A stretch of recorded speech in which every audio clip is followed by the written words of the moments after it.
So mga bagay na maaari mong gawin sa isang lalaki upang mas lalo pang matakot na mawala ka sa buhay niya.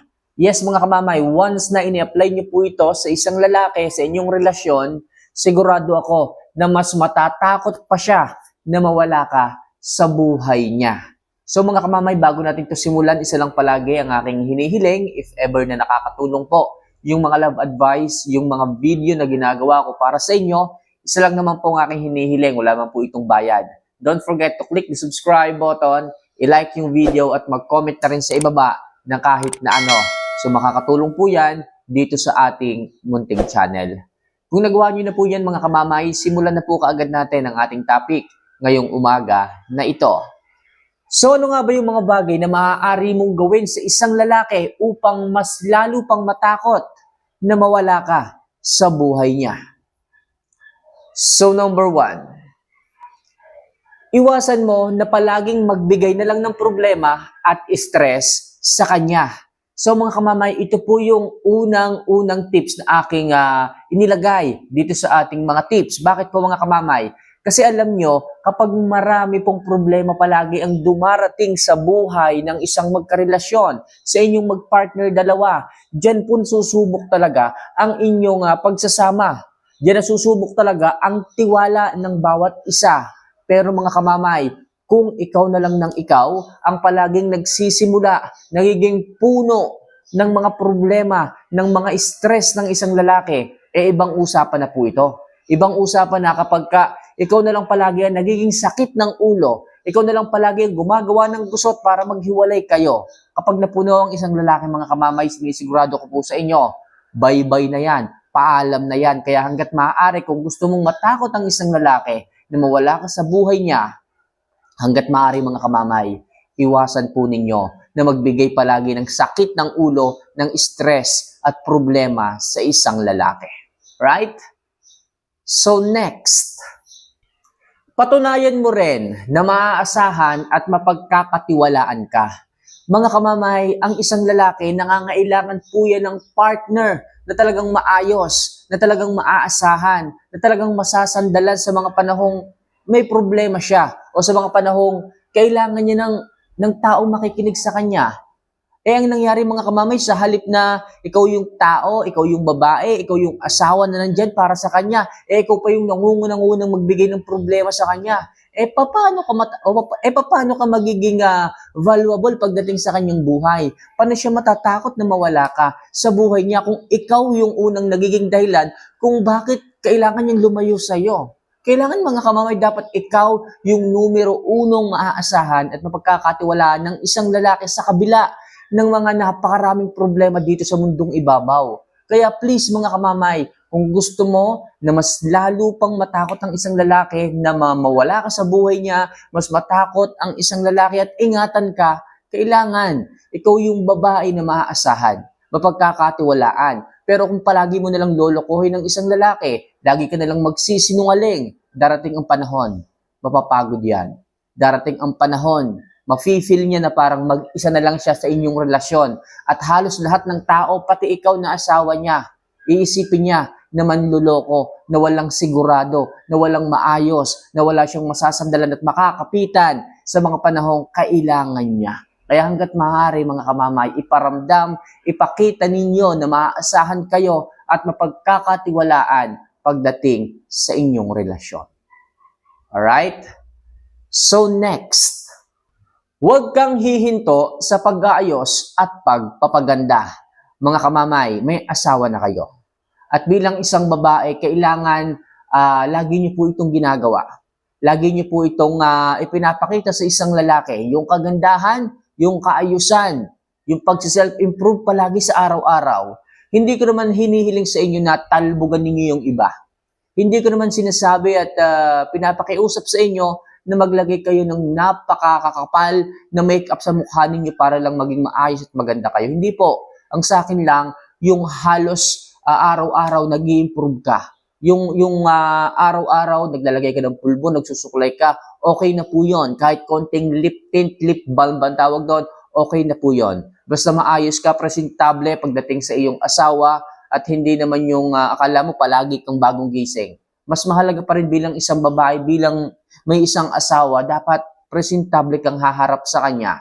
Dapat nag-aayos ka rin. Hindi naman sobra, pero yung tama at light lang mga kamamay. Makakatulong po ito mga kamamay para alagaan ka, para matakot siyang mawala ka sa buhay niya. Dahil syempre, ang dami niyang nakikilala, ang dami niyang nakakausap, ang dami niyang, alam mo yun, ang dami niyang nakakasalubong na magaganda, na nag-aayos, na nagse-self-improve. Dapat ikaw bilang asawa niya, ganun ka rin. Huwag mong hayaan na magkaroon ng dahilan ng isang lalaki na maghanap ng iba. Huwag mong hayaan na magkaroon ng dahilan ng isang lalaki na tumingin okay pa rin sa iba. Kailangan, ikaw na asawa, hindi kesyo kasal na kayo, hindi kesyo may mga anak na kayo, doon ka na titigil ng pag-aayos. Doon ka na magpapabaya ng sarili mo. Hindi doon natatapos yung kamamay. Ang sa akin lang, simpleng pag-aayos. Basta na-maintain ninyo, basta consistent kayo ng pag-aayos sa araw-araw, kahit light lang, okay na po yan. At isa yung dahilan mga kamamay para ingatan at katakutan ka ng isang lalaki na mawala sa buhay niya. So next, maging masaya at masarap kang kasama at kausap hanggat maaari. Mga girls, sinasabi ko palagi sa inyo, hindi uso ang boring sa isang relasyon. Dapat, kung kaya hanggat maaari mga kamamay, everyday dapat merong thrill, merong pa-surprise, merong, alam mo yun, parang nandun ng excitement sa inyong relasyon. Hindi po pwede na yung araw-araw na, babe, kumain ka na? Babe, kamusta ka? Babe, huwag kang papakapagod Babe, andito lang ako. Babe, puro ganun, nakakaumay yun. Pero kung lalagyan niyo po ng konting thrill, konting spice, konting init sa bawat pag-uusap ninyo o sa bawat gala ninyo, sigurado ako na mas matatakot ang isang lalaki na mawala ka sa buhay niya. Kamamay, ano bang ibig mo sabihin? Pwede bang bigyan mo kami ng example para naman may idea kami sa sinasabi mong yan? Ang ibig mo sabihin mga kamamay, bigyan nyo ng konting pitik. Okay, pasabikin nyo paminsan-minsan, walang masamang akitin ang isang lalaki kung asawa nyo naman na yung mga yan. Kung jowa nyo naman yung mga yan, walang problema. Sabihin mo, babe, kamusta? Maaga ka ba lalabas mamaya? Magluluto ako mamaya ng paborito mong ulam. Doon pa lang, may excite na kaagad siya. Tapos mamaya, bigyan mo rin ng konting segue na, babe, baka naman. Okay, halos parang isang linggo na rin tayong hindi nakakapaglabing-labing. Pagluluto kita mamaya, tapos ako naman yung kainin mo. Yung mga ganun mga kamamay, lagyan nyo ng konting pasabik. O kaya naman, sabihin mo sa kanya na, babe, di ba, tagal na natin hindi lumalabas? Baka naman may oras ka next week. Okay, tara naman lumabas. Ako muna ang taya. Okay, yung mga ganun ba, yung mga maliliit na bagay, possible makadagdag po yun ng saya, ng kilig. Sabihin ng isang babae sa'yo, sabihin ng isang lalaki sa'yo, bago to O sige babe, okay, total, lalabas na rin tayo. Ako nang bahala sa pamasahe natin. Ako na rin ang bahala sa pagkain natin mamaya habang tayo namamasyal. Di ba, at least natulungan ka niya. Hindi mo salo lahat ng gastos, tapos naging masaya pa kayo. Nandoon yung thrill, nandoon yung excitement. Okay, kaya sinasabi ko palagi sa inyo, ipakita nyo na hindi lang kayo masayang kausap. Dapat masarap din kayong kasama. Sa ganyang paraan, walang boring sa relasyon, nandoon pa rin ang kasabikan, ang excitement hindi nawawala, kaya mas iingatan ka ng isang lalaki at katatakutan kanyang mawala sa buhay niya. Alright? So next, ipakita mo na kaya mong maging masaya kahit hindi siya ang dahilan. Oo mga kamamay, ito po yung kalimitan na nakakalimutan ng ilang mga babae o ng maraming mga babae na. Bakit po? Kasi nasanay po kayo na palaging asawa, jowa nyo na lang ang palaging yung nakakasama sa paglabas. Lagi yung nakakausap sa araw-araw. Bakit hindi kayo lumabas paminsan-minsan? Makimingle kayo sa inyong mga kaibigan, sa inyong mga mahal sa buhay. Para sa ganon, hindi lang iisa o hindi lang yung inyong mga asawa, mga partner, mga jowa ang nagiging source ng happiness ninyo.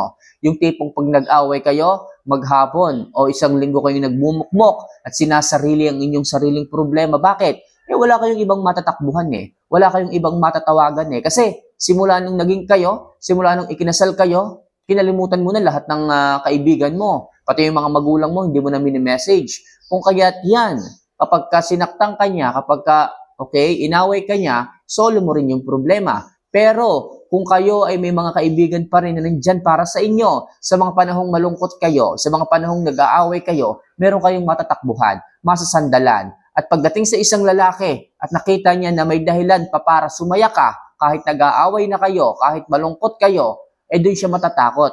Matatakot na gawin ulit yung kanyang mga bagay na hindi tamang ginawa sa iyo. Kung kaya't maaari ka palang sumaya, kasama ang iba, kasama ang mga mahal mo sa buhay, kahit wala siya.